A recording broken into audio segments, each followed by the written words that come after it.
महाप्रसादाची तयारी झालेली आहे, तरी हे सर्व आमचे 34 नंबरमधले जीवाभावाचे कामगार येथे सर्व उपस्थित सकाळी 6 वाजल्यापासून अतिशय सुंदर काम करत आहेत. सर्व आमचे कामगार बंधू 34 नंबर, ओनली 34 नंबर,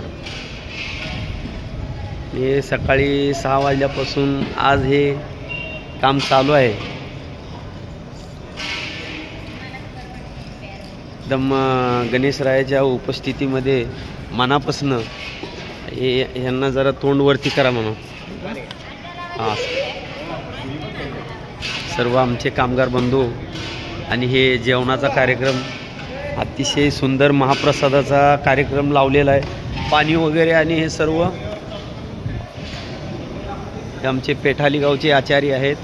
अतिशय जेवण चांगलं बनवतात आणि सालाबाद प्रमाणे यांनाच आता ठेवायचा विषय झालेला आहे. Taloja railway yard. ओके, जय हिंद, जय महाराष्ट्र.